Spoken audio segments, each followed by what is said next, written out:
ಎಲ್ರಿಗೂ ನಮಸ್ಕಾರ. ನನ್ನ ನಾಗರಾಜ್. ಬನ್ನಿ ಇದನ್ನ ಕನ್ನಡ ವ್ಯಾಕರಣದಲ್ಲಿ ನಾಮಪದದ ವಿಧಗಳ ಬಗ್ಗೆ ಅಭ್ಯಾಸ ಮಾಡ್ತಾ ಹೋಗೋಣ. ಈಗಾಗಲೇ ನಾನು ವಿಡಿಯೋ ಮಾಡಿದ್ದೀನಿ. ಇದನ್ನ ಮಾಡ್ತಾ ಇರೋದು ಕೇವಲ ಎಕ್ಸಾಮ್ ಪರ್ಪಸ್ ಅಷ್ಟೇ. ಆದರೆ ಬಹಳ ಮುಖ್ಯವಾಗಿ 5ನೇ ತಾರೀಕು ಕನ್ನಡ ಇದೆ. ನನಗೆ ಗೊತ್ತು ನೀವೆಲ್ಲ ಇನ್ನೂ ಸೋಷಿಯಲ್ಲೇ ಓದ್ತಾ ಇದ್ದೀರಾ ಅಂತ. ಸಾಕು, ನಿಮಗೆ ಸೈನ್ಸ್ ಆದಮೇಲೆ ಕೆಲವರಿಗೆ ಯಾರಿಗೆ IT ಅಥವಾ AI ಇರೋದಿಲ್ವೋ, ಅಡಿಷನಲ್ ಸಬ್ಜೆಕ್ಟ್ ಇರೋದಿಲ್ವೋ ಅವರೆಲ್ಲ ಸೋಷಿಯಲ್ ಓದ್ತಾ ಇದ್ದೀರಾ ಅಂತ ಅನ್ಕೊಂಡಿದ್ದೀನಿ. ಮೊನ್ನೆ ಯಾರು IT ಅಥವಾ AI ಅಂತ ಸಬ್ಜೆಕ್ಟ್ ಅಡಿಷನಲ್ ಸಬ್ಜೆಕ್ಟ್ ಬರ್ದಿದ್ದೀರೋ ಸೊ ಅವರಿಗೆ ಶುಕ್ರವಾರದಿಂದ ಮಧ್ಯಾಹ್ನ ಮೇಲೆ ಗ್ಯಾಪ್ ಇತ್ತು. ಶುಕ್ರವಾರ, ಶನಿವಾರ, ಇವತ್ತು ಭಾನುವಾರ ಸಾಕು ಸೋಷಿಯಲ್ ಓದಿದ್ದೀರಾ. ಇನ್ನು ಸೋಮವಾರ, ಮಂಗಳವಾರ, ಬುಧವಾರ 3 ದಿನ ಕನ್ನಡ ಓದಿ ಬಹಳ ಒಳ್ಳೆ ಮಾರ್ಕ್ಸ್ ಬರುತ್ತೆ. ಅದಕ್ಕೋಸ್ಕರ ಸಾಕು ಮಾಡಿ. ಇನ್ನು 2-3 ದಿನ ಓದಿದ್ದೀರಾ, ಇನ್ನು ಮತ್ತೆ ನಿಮಗೆ ಒಂದಿನ 1.5 ದಿನ ಗ್ಯಾಪ್ ಸಿಗುತ್ತೆ. ಅವಾಗ ಸೋಷಿಯಲ್ ಓದ್ ಬಂದ್ರಿ. ಈಗ ಕನ್ನಡ ಕಡೆ ಗಮನ ಕೊಡಿ. ಸೊ ನನಗೆ ವಿಡಿಯೋ ಮಾಡ್ತಾ ಇರೋದು ನಾಮಪದದ ವಿಧಗಳು. ಇದರಲ್ಲಿ ವಸ್ತುವಾಚಕ ಅಥವಾ ನಾಮವಾಚಕಗಳು ನೋಡ್ತಾ ಹೋಗೋಣ. ಬನ್ನಿ, ಜಸ್ಟ್ ನಾನು ನಿಮಗೆ ಉದಾಹರಣೆ ತೋರಿಸ್ಬಿಡ್ತೀನಿ. ರೂಢನಾಮ ಇದರಲ್ಲಿ ಬರ್ತಕ್ಕಂಥದ್ದು. ರೂಢನಾಮ ಅಂದ್ರೆ ರೂಢಿಯಿಂದ ಬಂದ ನಾಮಗಳನ್ನ ರೂಢನಾಮ ಅಂತ ಕರಿತೀವಿ. ಅದರಲ್ಲಿ ನೋಡಿ, ಉದಾಹರಣೆ ಮಕ್ಕಳು ಅಂತ ಬರ್ಬೋದು, ಹೆಣ್ಣು, ಹೆಂಗಸು, ನದಿ, ಮರ, ಪರ್ವತ, ಹೆಸರಿರಲ್ಲ. ಇದು ರೂಢನಾಮ, ರೂಢಿಯಿಂದ ಬಂದ ನಾಮಗಳು. ಪರ್ಟಿಕ್ಯುಲರ್ ಆಗಿ ಇದೇ ಹೆಸರಂತ ಇರಲ್ಲ, ಅಲ್ಲಿ ಇದೇ ಹೆಸರಂತ ಇರಲ್ಲ. ಆ ತರ ಹೆಸರಿದ್ರೆ ಅಂಕಿತನಾಮ. ಅಂಕಿತನಾಮ ಅಂದ್ರೆ ಇಟ್ಟ ಹೆಸರುಗಳು. ಯಾವುದು? ಗಣೇಶ ಇಟ್ಟ ಹೆಸರು, ಧಾರವಾಡ ಊರಿನ ಇಟ್ಟ ಹೆಸರು ಊರಿಗೆ, ಗಂಗಾ ಹೆಸರು ನೋಡಿ, ಹೆಂಗಸಿನ ಹೆಸರು ಗಂಗಾ, ನದಿ ಯಾವುದು? ತುಂಗಾ. ಈ ರೀತಿ ಇಟ್ಟ ಹೆಸರುಗಳೇ ಪರ್ವತ, ಹಿಮಾಲಯ ಪರ್ವತ, ಮರ, ಮಾವು, ಬೇವು, ಈ ತರ ಹೀಗೆ ಇಟ್ಟ ಹೆಸರುಗಳೇ ಅಂಕಿತನಾಮ. ಇನ್ನೊಂದು ಅನ್ವರ್ಥನಾಮ, ಅರ್ಥಕ್ಕೆ ಅನುಗುಣವಾಗಿ ಇರ್ತಕ್ಕಂಥ ನಾಮಗಳು ಅಥವಾ ಹೆಸರುಗಳು. ಅರ್ಥಕ್ಕೆ ಅನುಗುಣವಾಗಿ ಅವ್ರು ಏನ್ ಕೆಲಸ ಮಾಡ್ತಾರೆ ಅದ್ರ ಮೇಲೆ, ಅಥವಾ ಅವ್ರು ಹೇಗಿದ್ದಾರೆ ಅದ್ರ ಮೇಲೆ. ಕಿವಿನೇ ಕೇಳಿಸಲ್ಲ ಕಿವುಡ, ಮಾತೇ ಬರಲ್ಲ ಮೂಗ, ಕಣ್ಣು ಕಾಣಿಸಲ್ಲ ಕುರುಡ. ನೋಡಿ, ಅವ್ರಿಗೆ ಅರ್ಥಕ್ಕೆ ಅನುಗುಣವಾಗಿ ಅವ್ರನ್ನ ನೋಡಿ ಹೇಳ್ತೀವಿ, ಅಥವಾ ಅವ್ರು ಮಾಡ್ತಕ್ಕಂಥ ಕೆಲಸವನ್ನ ನೋಡಿ ಹೇಳ್ತೀವಿ. ಉದಾಹರಣೆ ನೋಡಿ, ಅವ್ನಿಗೆ ಎಲ್ಲಾ ವಿಷಯ ಗೊತ್ತಿದೆ, ಜಾಣ. ವಿಜ್ಞಾನದ ಬಗ್ಗೆ ಒಲವಿದೆ, ವಿಜ್ಞಾನಿ. ಹೊಲದಲ್ಲಿ ಕೆಲಸ ಮಾಡ್ತಾನೆ, ರೈತ. ನೋಡಿ, ಅವ್ರು ಮಾಡ್ತಕ್ಕಂಥ ಕೆಲಸ ಅಥವಾ ಅವ್ರಿಗೆ ಇರ್ತಕ್ಕಂಥ ಗುಣ. ಹೌದಾ? ಅವನಿಗೆ ಎಲ್ಲಾ ವಿಷಯ ಗೊತ್ತಿದೆ, ಪಂಡಿತ, ತಿಳ್ಕೊಂಡಿದ್ದಾನೆ, ವಿದ್ಯೆಯನ್ನು ಅರಸ್ತಾ ಇದ್ದಾನೆ. ವಿದ್ಯಾರ್ಥಿ ವಿದ್ಯೆ ಕಲೀಲಿಕ್ಕೆ ಬಂದಿದ್ದಾನೆ, ಅವನಿಗೆ ವಿದ್ಯಾರ್ಥಿ ಅಂತೀವಿ. ಪೂಜೆ ಮಾಡ್ತಾನೆ, ಪೂಜಾರಿ. ದೇಶ ಕಾಯ್ತಾನೆ, ಸೈನಿಕ. ಪಾಠವನ್ನ ಬೋಧಿಸ್ತಾರೆ, ಶಿಕ್ಷಕ. ವ್ಯಾಪಾರ ಮಾಡಿದರೆ ವ್ಯಾಪಾರಿ. ಅರ್ಥಕ್ಕೆ ಅನುಗುಣವಾಗಿ ಹೇಳ್ತಕ್ಕಂತಹ ಪದಗಳನ್ನ ಅನ್ವರ್ಥನಾಮಗಳು, ಅರ್ಥಕ್ಕೆ ಅನುಗುಣವಾಗಿ. ಸೊ ಅರ್ಥ ಆಯ್ತು ಅನ್ಕೊಂಡೆ. ಇದ್ರ ಬಗ್ಗೆ 1 ಮಾರ್ಕ್ಸ್ ಇದ್ದೇ ಇರುತ್ತೆ. ಬಹಳ ಚೆನ್ನಾಗಿ ನೋಡ್ಕೊಳ್ಳಿ, ಕನ್ಫ್ಯೂಸ್ ಮಾಡ್ಕೊಬಿಡಿ. ಕನ್ಫ್ಯೂಸ್ ಮಾಡ್ಕೊಂಡ್ರೆ 100 ಮಾರ್ಕ್ಸ್ ಹೋಗಿ 99 ಮಾರ್ಕ್ಸಿಗೆ ಬಂದ್ಬಿಡ್ತೀರಾ. ಅದಕ್ಕೋಸ್ಕರ ರೂಢನಾಮ ರೂಢಿಯಿಂದ ಬಂದಗಳು, ಅಂಕಿತನಾಮ ಇಟ್ಟ ಹೆಸರುಗಳು, ಅನ್ವರ್ಥನಾಮ ಅರ್ಥಕ್ಕೆ ಅನುಗುಣವಾಗಿ ಬಂದ ಹೆಸರುಗಳು, ಅನ್ವರ್ಥನಾಮ. ಇನ್ನು ಬನ್ನಿ, ಸಂಖ್ಯಾವಾಚಕ ಮತ್ತು ಸಂಖ್ಯೆಯವಾಚಕ. ಏನಿದೆ ಇದರಲ್ಲೇ, ಯಾವ್ದ್ರಲ್ಲಿ? ನಾಮಪದದಲ್ಲಿ. ಸಂಖ್ಯಾವಾಚಕ ಅಂದ್ರೆ ಏನು? ಸಂಖ್ಯೆಯನ್ನು ಹೇಳುವ ಶಬ್ದಗಳೆಲ್ಲ ಸಂಖ್ಯಾವಾಚಕಗಳು. ಸಂಖ್ಯೆಯನ್ನು ಮಾತ್ರ ಹೇಳಬೇಕು, ಕೇವಲ ಸಂಖ್ಯೆಯನ್ನು ಮಾತ್ರ ಹೇಳಬೇಕು. ಕೇವಲ ಸಂಖ್ಯೆಯನ್ನು ಮಾತ್ರ ಹೇಳ್ತಕ್ಕಂಥ ಪರ್ಟಿಕ್ಯುಲರ್ ನಂಬರ್ ಅಷ್ಟೇ ಸಂಖ್ಯೆಯನ್ನು ಹೇಳಬೇಕು. ಉದಾಹರಣೆ ನೋಡಿ, ನಾನು ಬರ್ದಿದ್ದೀನಿ ಇಲ್ಲಿ 1, 2, 10, 100, 1000. ಹೌದಾ? ಇವೆಲ್ಲ ಲಕ್ಷ, ಲಕ್ಷ, ಕೋಟಿ, 20, 30, 50. ಪರ್ಟಿಕ್ಯುಲರ್ ಆಗಿ ನಂಬರ್ ಅನ್ನ, ಸಂಖ್ಯೆಯನ್ನ ಮಾತ್ರ ಹೇಳಿದ್ರೆ, ಕೇವಲ ಸಂಖ್ಯೆಯನ್ನ ಮಾತ್ರ ಹೇಳಿದ್ರೆ ಅದು ಸಂಖ್ಯಾವಾಚಕಗಳು ಅಂತ ಕರಿತೀವಿ. ಅದರ ಸಂಖ್ಯೆಯ ವಾಚಕಗಳು ಅಂದ್ರೆ ಏನು ಸರ್? ನೋಡ್ತಾ ಹೋಗಿ. ಇಲ್ಲಿ ಸಂಖ್ಯೆಯಿಂದ ಕೂಡಿರ್ಬೇಕು, ಸಂಖ್ಯೆ ಜೊತೆಗೆ ಇನ್ನೊಂದು ಏನೋ ಸೇರ್ಕೊಂಡಿರ್ಬೇಕು. ಸಂಖ್ಯೆ ಅದರೊಳಗೆ ಸಂಖ್ಯೆ ಇರಬೇಕು. ಸಂಖ್ಯೆಯಿಂದ ಕೂಡಿರುವ, ಇಲ್ಲಿ ನೋಡಿ ವ್ಯತ್ಯಾಸ. ಸಂಖ್ಯೆಯನ್ನು ಹೇಳುವ, ಕೇವಲ ಸಂಖ್ಯೆ ಮಾತ್ರ ಹೇಳಿದ್ರೆ ಸಂಖ್ಯಾವಾಚಕ. ಸಂಖ್ಯೆಯಿಂದ ಕೂಡಿರುವ ಶಬ್ದಗಳಿದ್ರೆ ಅಥವಾ ವಸ್ತುಗಳೆಲ್ಲ ಇದ್ರೆ ಅದು ಸಂಖ್ಯೆಯ ವಾಚಕ. ಉದಾಹರಣೆ ನೋಡೋದು ನೋಡಿ, 2ನೇಯ, 3ನೇಯ, 5ನೇಯ, 10ನೇಯ. ನೋಡಿ, 10 ಅಂತ ಬಂದ್ರೆ ಸಂಖ್ಯಾವಾಚಕ, 5 ಅಂತ ಬಂದ್ರೆ ಸಂಖ್ಯಾವಾಚಕ, 5ನೇಯ ಸಂಖ್ಯೆಯ ವಾಚಕ, 10ನೇಯ ಸಂಖ್ಯೆಯ ವಾಚಕ. ನೋಡಿ, ಇಬ್ಬರು ಬಂದ್ರು ಅಷ್ಟೇ. ನೀವು ಇಬ್ಬರು ಅಂತ ತಕ್ಷಣ ಅಲ್ಲಿ ಸಂಖ್ಯೆ ತಗೋಬೇಡಿ. ಅದನ್ನ ಸಂಖ್ಯೆ ಅಂದ್ರೆ 2 ಅಂತ ಬಂದ್ರೆ ಮಾತ್ರ, ಇಲ್ಲಿ 2 ಅಂತ ಇದ್ರೆ ಮಾತ್ರ ಅದು ಸಂಖ್ಯಾವಾಚಕ. ಇಬ್ಬರು ಬಂದ್ರೆ ಸಂಖ್ಯೆಯ ವಾಚಕ, 3 ಬಂದ್ರೆ ಸಂಖ್ಯೆಯ ವಾಚಕ, 4 ಬಂದ್ರೆ ಸಂಖ್ಯೆಯ ವಾಚಕ. ನಾಲ್ವಡಿ ಕೃಷ್ಣಾಜ ಒಡೆಯರ್, 4ನೇಯ. ನಾಲ್ವಡಿ ಅಂದ್ರೆ 4ನೇಯ, ಮುಮ್ಮಡಿ.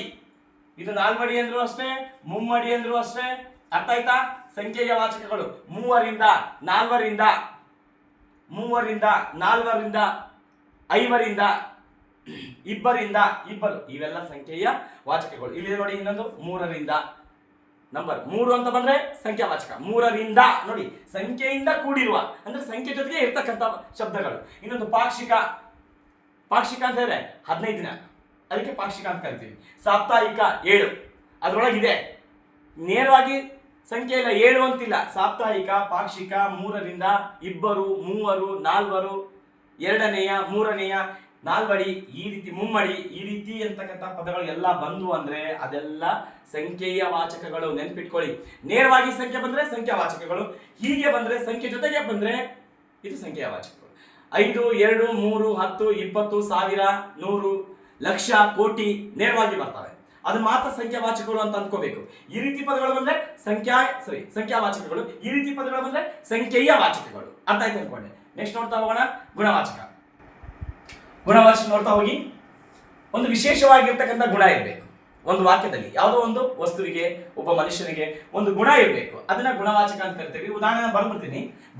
ಮೊದಲನೇ ಉದಾಹರಣೆ ನೋಡಿ, ಮರದಲ್ಲಿ ಹಣ್ಣುಗಳಿವೆ. ಒಂದು ವಾಕ್ಯ, ಅದ್ರ ಎಂತ ಹಣ್ಣುಗಳಿವೆ? ಸಿಹಿಯಾದ ಹಣ್ಣುಗಳಿವೆ. ಸೊ ಹಣ್ಣುಗಳ ಗುಣ ಹೇಳ್ಬೇಕು. ಈ ಹಣ್ಣುಗಳ ಗುಣ ಹೇಳ್ಬೇಕು. ಮರದಲ್ಲಿ ಕಹಿಯಾದ ಹಣ್ಣುಗಳಿವೆ, ಅದು ಅಷ್ಟೇ ಗುಣವಾಚಕ. ಮರದಲ್ಲಿ ಸಿಹಿಯಾದ ಹಣ್ಣುಗಳಿವೆ, ಗುಣವಾಚಕ. ಮರದಲ್ಲಿ ಹುಳಿಯಾದ ಹಣ್ಣುಗಳಿವೆ. ಹಣ್ಣುಗಳು ಹೇಗಿವೆ? ಹುಳಿ ಇದಾವೆ, ಸಿಹಿ ಇದಾವೆ. ಅರ್ಥ ಆಯ್ತು? ಹುಳಿ ಇದಾವೆ ಅಂತ ಅದ್ರ ಗುಣ ಹೇಳಿದ್ರೆ ಮಾತ್ರ ಅದು ಗುಣವಾಚಕ ಆಗ್ತಾ ಹೋಗುತ್ತೆ. ಇನ್ನು ನೋಡ್ತಾ ಹೋಗೋಣ. ಎರಡನೇದು, ನಮ್ಮೂರಿನ ನದಿಗೆ ದೊಡ್ಡ ಸೇತುವೆಯನ್ನು ಕಟ್ಟಿದ್ದಾರೆ. ಉತ್ತರ ಗೊತ್ತಾಯ್ತು ಅನ್ಕೊಂಡೆ, ಉತ್ತರ ಗೆಸ್ ಮಾಡಿದಿರಾ. ನಮ್ಮೂರಿನ ನದಿಗೆ ಸೇತುವೆಯನ್ನು ಕಟ್ಟಿದ್ದಾರೆ ಒಂದು ವಾಕ್ಯ. ಆದ್ರೆ ಆ ಸೇತುವೆ ಹೇಗಿದೆ ಅಂತೆ? ಬಹಳ ದೊಡ್ಡದಾಗಿದೆ ಅಂತ ಹೇಳ್ತಾರೆ. ಸೇತುವೆಯ ಗುಣವನ್ನ ಹೇಳ್ತಾ ಇದೆ. ಸೇತುವೆಯ ಗುಣವನ್ನ ಹೇಳ್ತಾರೆ. ದೊಡ್ಡದಾದ ಸೇತುವೆ, ಚಿಕ್ಕ ಸೇತುವೆ ಕಟ್ಟಿದ್ದಾರೆ. ಸೇತುವೆ ಹೇಗಾರ ಇರ್ಲಿ, ಅದ್ರ ಗುಣ. ಸೇತುವೆ ಮುಖ್ಯ ಅಲ್ಲ, ಸೇತುವೆ ಗುಣ ಹೇಗಿದೆ ಅದು ಬಹಳ ಮುಖ್ಯ. ಸೇತುವೆಗೆ ಯಾವ ಪದ ಬಳಸಿದೀವಿ ಇಲ್ಲಿ? ನಮ್ಮೂರಿನ ನದಿಗೆ ಸೇತುವೆ ಕಟ್ಟಿದ್ದಾರೆ, ಸಾಮಾನ್ಯ ಪದ, ಅಸಾಮಾನ್ಯ ವಾಕ್ಯ. ಅದರಲ್ಲಿ ಸೇತುವೆ ಹೇಗಿದೆ ಅಂತಕ್ಕಂಥದನ್ನ ವರ್ಣಿಸ್ತಕ್ಕಂಥ ಒಂದು ಪದ ಇತ್ತಂದ್ರೆ ಅದು ಗುಣವಾಚಕ. ಇನ್ನೊಂದು, ಇವನು ಹುಡುಗ. ಇವನು ಅಂತ ಬಂದ್ಮೇಲೆ ಹುಡುಗನೇ ಬರ್ಬೇಕು, ಹುಡುಗಿ ಬರಲ್ಲ. ಇಲ್ಲಿ ಇವನು ಹುಡುಗ ಅಂದ್ಮೇಲೆ ಇವನು ಒಳ್ಳೆಯ ಹುಡುಗ. ಎಂತ ಹುಡುಗ? ಹುಡುಗ ಹೇಗೆ? ಒಳ್ಳೆಯವನು. ಇವನು ಸುಂದರ ಹುಡುಗ. ಇವನು ಒಳ್ಳೆಯ ಹುಡುಗ. ಹೌದಾ? ಅದಕ್ಕೋಸ್ಕರ ಇವನು ಹುಡುಗ, ಓಕೆ. ಅದು ಹುಡುಗ ಹೇಗಿದ್ದಾನೆ? ಬಹಳ ಒಳ್ಳೆಯವನು, ಬಹಳ ಸುಂದರ. ಇವನು ಕೆಟ್ಟ ಹುಡುಗ. ಯಾರು? ಒಟ್ಟು ಆ ಹುಡುಗನ ಲಕ್ಷಣ ಹೇಳ್ತಾ ಇದ್ದಾರೆ. ಅದೆಲ್ಲ ಗುಣವಾಚಕ. ಇನ್ನೊಂದು, ದೂರದಲ್ಲಿ ಕಾಣುತ್ತಿರುವುದು ಮನೆ ಅಂತಂದ್ರೆ ಓಕೆ. ಅದೆಂತ ಮನೆ? ಮನೆಯ ಗುಣ ಏನು? ಹಳೆಯ ಮನೆ, ಹೊಸ ಮನೆ, ದೊಡ್ಡ ಮನೆ, ಚಿಕ್ಕ ಮನೆ. ಅರ್ಥ ಆಯ್ತು ಅನ್ಕೊಂಡ್ರಿ. ಈ ರೀತಿ ಪದಗಳು ಬಂತು ಅಂದ್ರೆ ಇದನ್ನ ಗುಣವಾಚಕ ಪದ ಅಂತ ಕರಿತಾ ಹೋಗ್ತೀವಿ. ವಾಕ್ಯದಲ್ಲಿ ಕೇಳ್ತಾರೆ, 1 ಮಾರ್ಕ್ಸ್ ಸಿಗಿರುತ್ತೆ. ಕನ್ಫ್ಯೂಸ್ ಮಾಡ್ಕೋಬೇಡಿ. 1 ನಿಮಿಷ 1 ಸೆಕೆಂಡ್ ಯೋಚನೆ ಮಾಡಿ ಉತ್ತರ ಬರೀರಿ, 1 ಮಾರ್ಕ್ಸ್ ಸಿಗುತ್ತೆ. ಏನ್ ಬನ್ನಿ ನೋಡ್ತಾ ಹೋಗೋಣ. ದಿಗ್ವಾಚಕಗಳು. ಏನು ದಿಗ್ವಾಚಕ ಅಂದ್ರೆ? ದಿಕ್ಕುಗಳನ್ನು ಸೂಚಿಸುವ ಪದಗಳೇ ಅಥವಾ ಶಬ್ದಗಳು ದಿಗ್ವಾಚಕಗಳು. ನಿಮ್ಗೆ ಗೊತ್ತಿದೆ ಏನು? ಸೂರ್ಯನು ಪೂರ್ವ ದಿಕ್ಕಿನಲ್ಲಿ ಹುಟ್ಟುತ್ತಾನೆ, ಪೂರ್ವ.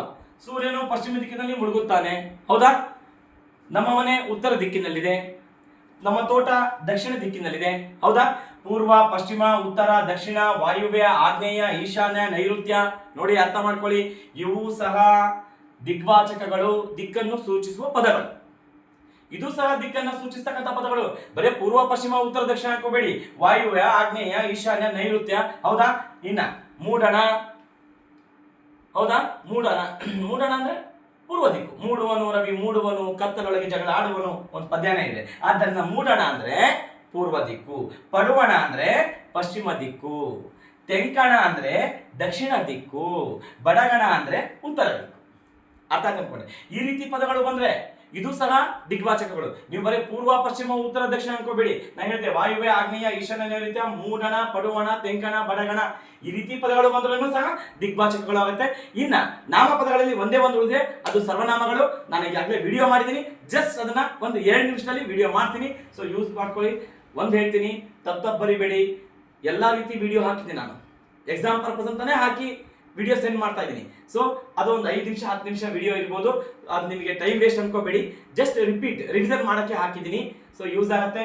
ಬಹಳ ಹುಷಾರಾಗಿ ಉತ್ತರ ಬರೀರಿ. ಯಾಕಂದ್ರೆ ನಾನು ಪದೇ ಹೇಳ್ತಾ ಇದ್ದೀನಿ, ನೀವು ಎಷ್ಟೇ subject, maths, science, social, English ಎಲ್ಲಾ ಸಬ್ಜೆಕ್ಟ್ಗಳಿಗಿಂತ ನಮ್ಮ ಭಾಷೆ, ಗೊತ್ತಿರ್ತಕ್ಕಂಥ ಭಾಷೆ, ಆಡು ಭಾಷೆ, ಮಾತೃಭಾಷೆ, ಪ್ರೀತಿಯ ಭಾಷೆ, ಆದ್ದರಿಂದ ಕನ್ನಡದಲ್ಲಿ ಹೆಚ್ಚು ಅಂಕಗಳು ಬಂದೇ ಬರ್ತವೆ, ಡೌಟೇ ಇಲ್ಲ.